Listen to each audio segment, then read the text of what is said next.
అందరికీ నమస్కారం. సరస్వతి తెలుగు సాహిత్యం ఛానల్కు స్వాగతం.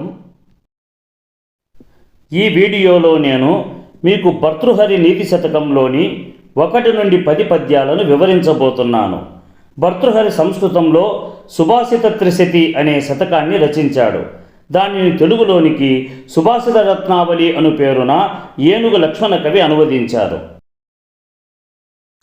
విద్య నిగూఢ గుప్తమగు విత్తము రూపము పూరుషాలికి విద్య యశస్సు భోగకరి విద్య గురుండు విదేశ బంధుడు విద్య విశిష్ట దైవతము విద్యకు సాటితనంబు లేదిలన్ విద్య నృపాల పూజితము విద్య ఎరుంగని వాడు మర్త్యుండే. విద్య మన కంటికి కనిపించకుండా రహస్యంగా దాచిపెట్టిన ధనం లాంటిది. మానవ సమూహాలందరికీ విద్య అందాన్నిస్తుంది, విద్య కీర్తిని కలిగిస్తుంది, విద్య సుఖాలనిస్తుంది, విద్య గురువు వలె అన్నిటినీ తెలియజేస్తుంది, విదేశములందు ఒక బంధువుల సహాయమును కలిగిస్తుంది, విద్య రాజుల చేత గౌరవింపబడుతుంది, విద్య ఒక ప్రత్యేకమైన దేవతా స్వరూపం. ఈ విశ్వములో విద్యకు సమానమైన ధనమేదీ లేదు. కాబట్టి విద్య రానటువంటి వాడు మనుష్యుడే కాదు అని భావము. సత్య సూక్తి ఘటించు ధీజడి మమాంచు గౌరవము సంగు జనులకు కలుషమడంచు కీర్తిన్ ప్రకటించు చిత్త విస్ఫూర్తించేయు సాధు సంగంబు సకలార్థ సాధనంబు. మంచి వాళ్లతో స్నేహం బుద్ధిమాంద్యమును పోగొట్టి సత్యాన్ని మాట్లాడేలా చేస్తుంది, మంచి గౌరవాన్ని ఇస్తుంది, పాపాలను పోగొడుతుంది, మనోవికాసాన్ని కలిగించును, కీర్తిని వ్యాపించేటట్లు చేస్తుంది, సర్వ ప్రయోజనాలను చేకూర్చునని భావము. ప్రాణిలోకంబు సంసార పతితమగుట వసుదపై గిట్టి పుట్టని వాడుకలండే వాడి జన్మంబు సఫలమెవ్వాడి వలన వంశమధికోన్నతి వహించి వన్నెకెక్కు.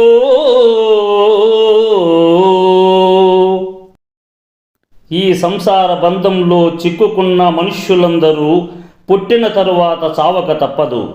కానీ ఎవరి పుట్టుక వల్ల వారి వంశం ప్రసిద్ధి చెందుతుందో, ఎవరి పుట్టుక వల్ల వంశము ఉన్నత స్థితిని పొంది కీర్తి పొందుతుందో వాని జన్మమే సఫలవంతమైన జన్మ అని భావము. ఆకాశంబున నుండి శంభుని శిరంబందుండి సీతాద్రి సుశ్లోకంబైన హిమాద్రి నుండి భువి భూలోకంబునందుండి అస్తోకంబోధి పయోధి నుండి పవనాందో లోకముంచేరే గంగా కూలంకసా పెక్కు బంగులు వివేక భ్రష్ట సంపాతముల్. గంగా నది మొదట ఆకాశం నుంచి శివుని తల మీదకు, ఆ శివుని శిరస్సు నుండి చల్లనైన హిమాలయ పర్వతాల మీదకు, ఆ హిమవత్ పర్వతం నుండి భూమి మీదకు, ఆ భూమి నుండి సముద్రంలోనికి, సముద్రం నుంచి పాతాళ లోకమునకు చేరుకుంటుంది. అదేవిధంగా విచక్షణ జ్ఞానాన్ని కోల్పోతున్న వారు అనేక విధాలుగా పతనమవుతారు అని భావము. ఏ నరునకు విత్తము గల దానరుండు కొలీనుండది కుండార్యుండ తండే దీనిది ధన్యుండు నేర్పరి నానా గుణగణము కాంచనంబున నిలుచున్ ఈ లోకమునందు ఎవరి దగ్గరైతే ధనము ఉంటుందో ఆ ధనము కలవాడే మంచి కులము కలవాడని, పాండిత్యము కలవాడని, అధికుడని, పూజనీయుడని, ఆ ధనము కలవాడే బుద్ధిశాలి అని, ధన్యుడని, మంచి నేర్పరి అని, ఇవి అన్ని సమస్త గుణగణాలు బంగారం లాంటి డబ్బులోనే కనిపించును అని భావము. కరిరాజున్ బిసతంతు సంతతుల చేంకటన్ విజృంభించు వాడురు వజ్రంబు శిరీష పుష్పములచే ఊహించు భేదింపన్ తీపుర చింపన్ లవనాబ్దికిన్ బదుకనంబు జింద యత్నించు ఇద్దరనిన్ మూర్ఖులం తెలుపుండెవ్వండు సుధాధారాను కారోక్తులన్ మదించినట్టి ఏనుగును తామరతోడు నందలి దారములతో బంధించాలని ప్రయత్నించువాడును, సౌకుమార్యమైన దిరిశన పుష్పము యొక్క కొనచేత వజ్రమును కోయడానికి ప్రయత్నము చేయువాడును, లవణముతో కూడిన సముద్రములోని నీటిని ఒక్క తేనె చుక్కతో తీయగా చేయుటకు ప్రయత్నము చేయువాడును, హితములతో కూడిన మంచి మాటల చేత మూర్ఖుని యొక్క మనస్సును మార్చుటకు ఎవడైతే ప్రయత్నము చేయగలడో అట్టివాడే మూర్ఖుడు అగును అని భావము.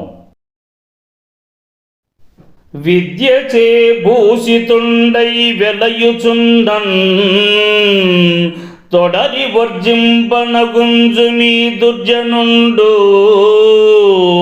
చారు మాణిక్య భూషిత శస్తమస్తకంబుగల పన్నగము భయంకరము కాదే. విద్య చేత అలంకృతుడై ప్రకాశిస్తున్నప్పటికీ దుర్మార్గుని దూరంగా ఉంచవలసిన వాడే. ఎందుకనగా ప్రకాశవంతమైన రత్నము తలపై ధరించినదైనప్పటికీ సర్పము భయంకరమైనదే, దాని సమీపమునకు వెళ్ళవద్దు అని భావము. ఆపదలందు ధైర్యగుణ మంచిత సంపదలందున్ తాల్మియున్ భూపసభాంతరాలమునన్ పుష్కల వాక్చతురత్వా మాజి బాహాపటు శక్తియున్ యశమునందనురక్తియు విద్యయందు వాంఛా పరివృద్ధియున్ ప్రకృతి సిద్ధ గుణంబులు సజ్జనాలికిన్. ఆపదలు కలిగినప్పుడు ధైర్యముగా ఉండుటయును, సంపదలు ఎక్కువగా సమకూరినప్పుడు సహనమును కలిగి ఉండడం, రాజసభలలో పుష్కల వాక్చతురత్వమును ప్రదర్శించడం, యుద్ధ రంగంలో శౌర్య పరాక్రమాలు చూపుట, కీర్తి గడించుటయందు ఆసక్తిని కలిగి ఉండటం, విద్యలలో ఇంకా అభివృద్ధి చెందాలనే కోరికను కలిగి ఉండడం, ఇవన్నీయు సజ్జనులైన వారి సమూహమునకు సహజత్వంగా అలవడే మంచి గుణాలు అని భావము. ఆరంభింపరు నీచ మానవులు విఘ్నాయాస సంత్రస్తులై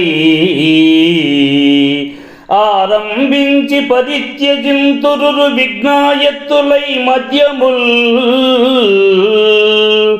ధీరుల్ విఘ్న నిహన్యమానులగుచున్ ధృత్యున్నతోత్సాహులై ప్రారబ్ధార్థములు జగింపరు సుమీ ప్రజ్ఞానిదుల్ కావునన్. నీచ స్వభావము కలిగిన వారు ఆటంకాలు వస్తాయని భయము చెంది ఒక కార్యమును మొదలుపెట్టరు. మొదలుపెట్టి ఏవో స్వల్ప ఆటంకాలు కలిగాయని మధ్యలోనే ఆ కార్యాన్ని వదిలివేస్తారు మధ్యములు. ఇక ధీరత్వం కలిగిన వారు ఎన్ని అవరోధాలు ఎదురైనప్పటికీ వాటిని లెక్క చేయకుండా ప్రజ్ఞతో కూడినవారు కాబట్టి చాలా పట్టుదల కలిగి ఉత్సాహవంతులై తాము ప్రారంభించిన పనులను సఫలమయ్యేదాకా విడిచిపెట్టరు అని భావము. కందుకము ఓలె సుజనుండు క్రిందంపడి మగుడ మీదికి నెగయుంచుమీ